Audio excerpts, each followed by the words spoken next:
আসামের জন্য বড় প্রাপ্তি, সুধাকণ্ঠ ভূপেন হাজারিকার সম্মানে তৈরি হবে 100 টাকার মুদ্রা।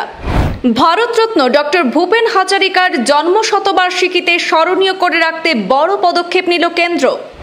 অর্থ মন্ত্রণালয়ের পক্ষ থেকে তার স্মরণে জারি করা হয়েছে বিশেষ স্মারক মুদ্রা।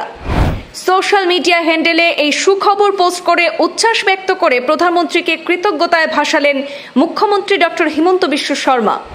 প্রয়াত ভূপেন হাজারিকার মূল্যায়নে খুশির জোয়ার আসাম জুড়ে। জন্ম শতবর্ষে 100 টাকার মুদ্রায় প্রকাশিত হবে সুধাকণ্ঠের ছবি। বিশ্ববিখ্যাত গায়ক, সুরকার এবং সাহিত্যিক ভূপেন হাজারিকা শুধু আসাম নয়, পুরো ভারতবর্ষের সাংস্কৃতিক ভুবনে এক অমর নাম। জন্ম শতবার্ষিকী উপলক্ষে তার প্রতি শ্রদ্ধা জানাতে কেন্দ্রীয় সরকারের অর্থ মন্ত্রণালয় 100 টাকা মূল্যের বিশেষ স্মারক মুদ্রা প্রকাশের জন্য সরকারি গ্যাজেট বিজ্ঞপ্তি জারি করেছে।